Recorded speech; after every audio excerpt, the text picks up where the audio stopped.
안녕하세요. 건국대학교병원 안과 신현진입니다. 우리 몸에서 소중하지 않은 부분은 하나도 없지만은 그 중에서도 눈의 소중함은 아무리 강조해도 지나치지 않는 것 같습니다. 오늘 눈여겨보기 위해서는 사시에 대한 오해와 진실을 한번 풀어보도록 하겠습니다. 사시 수술은 어렵고 매우 위험한 수술이다.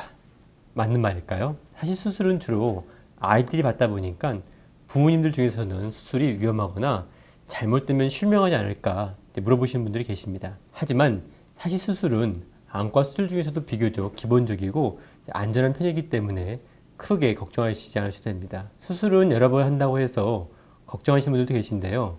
재수술인 경우에도 역시 안전하게 시행할 수가 있습니다. 다른 수술과 마찬가지로 드물게 수술 후 염증이나 출혈 같은 문제가 생길 수가 있는데 수술 후 얻을 수 있는 이득이 수술로 인해서 생길 수 있는 드문 합병증보다는 크기 때문에 필요한 경우에 겁이 나서 수술을 지체하지 않으셔도 괜찮을 것 같습니다. 사시는 수술에도 재발하는 병이다. 맞을까요? 간혹 사시는 수술에도 재발할 수 있다고 해서 수술을 받지 않거나 공인되지 않는 치료로 눈운동이나 식이능 훈련 등을 받으시는 부모님들도 있습니다. 하지만 우리나라에서 가장 흔하고 재발이 많다고 하는 간헐외사시의 경우에도 재발률이 약 30% 정도입니다. 큰 아이나 또 성인의 경우에는 마취 후 깨어나서 눈의 위치를 확인하고 원하는 위치와 다를 경우에는 수술량을 늘리거나 줄여서 사시를 더 정밀하게 맞추는 조정봉합술이라는 것을 할 수가 있는데요. 이러한 것들을 시행하면 좀 더 정확히 사시 수술을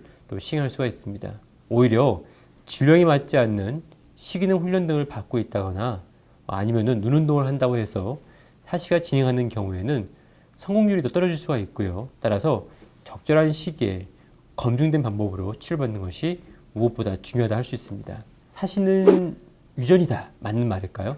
사실 반은 맞고 또 반은 틀릴 수 있는데요. 사시는 유전이 될 수도 있고 또 안 될 수도 있습니다. 사시의 환자들 중에서는 가족력이 전혀 없는 경우도 많이 있죠. 따라서 부모님이 사시가 없어도 아이에게 사시가 생길 수 있기 때문에 방심하지 말고 정기검사를 받는 것이 가장 좋습니다. 물론 가족 내에서 사시가 발생하는 경우도 있는데요. 따라서 가족 내에서 사시 아이가 있는 경우에는 나머지 형제 자매들도 같이 검사를 받아보는 것이 안전합니다. 사시 수술은 모두 보험이 된다. 사실 이것도 반은 맞고 반은 틀린 말인데요. 사시는 질병이기 때문에 기본적으로 보험 적용을 받습니다. 하지만은 나이 제한이 있는데 만 10세 이전에 발견해 수술하는 경우에는 건강보험 적용을 받지만은 시기능이 성장이 멈춘 나이, 즉 만 10세가 지나가면은 더 이상 건강보험의 적용을 받을 수가 없습니다. 10세 전에 수술하는 경우에는 시기능 발달을 위해서 사시 수술한다 보기 때문에 보험을 해주고요. 만 10세 이후에는 기능보다 외관상의 즉 미용적인 목적으로 수술한다 보기 때문에 보험을 못 받는 것이죠.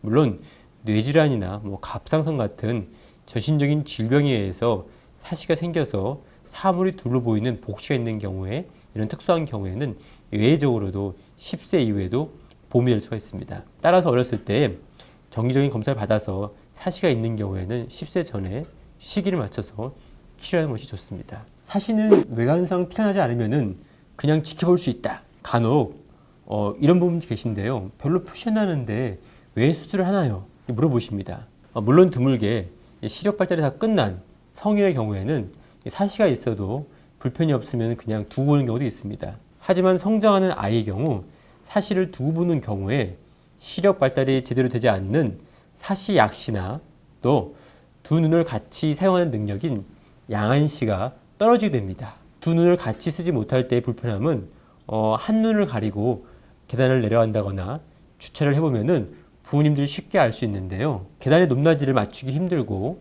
주차할 때는 앞차와 뒤차의 간격을 잘 가늠하지 못하게 됩니다.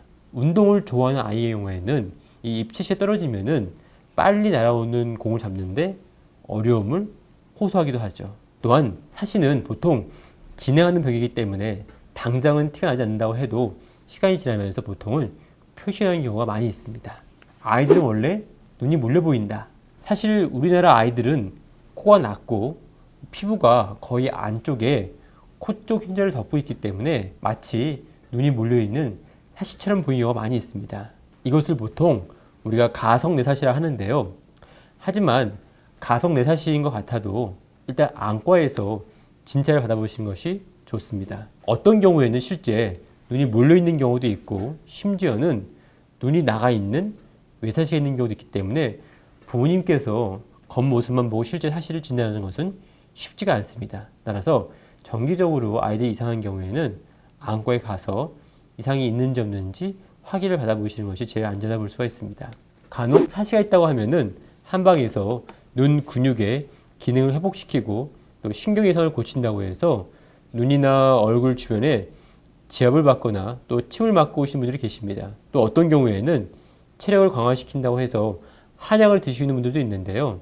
사실 이런 치료법에 대해서는 아직 정확한 근거는 없습니다. 한방치료의 원조이자 양한방이 같이 발달된 중국의 경우에도 사시가 발생하고 또 많은 경우를 수술 같은 방법으로 또 고치고 있습니다. 사시 수술을 하면 흉이 남을까요? 수술을 권해드려도 간혹 흉 때문에 수술을 못하겠다 라는 분들도 계신데요. 사시 수술은 흉 때문에 크게 걱정할 필요는 없습니다. 사시 수술은 하얀 공막을 덮고 있는 얇은 막인 결막을 열고서 눈 안쪽에 있는 근육을 수술하고 다시 그 부위를 결막으로 덮습니다. 대부분은 눈꺼풀로 덮여 있는 부분에 결막을 열기 때문에요.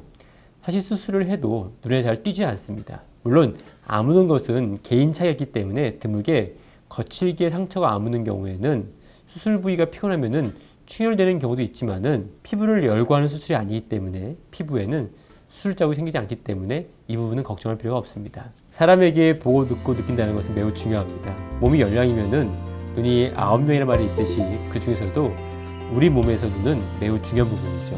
소중한 눈 잘 관리해서 100세 시대 눈 건강하시길 바라며 저는 건국대학교 병원 안과의 신현진이었습니다. 감사합니다.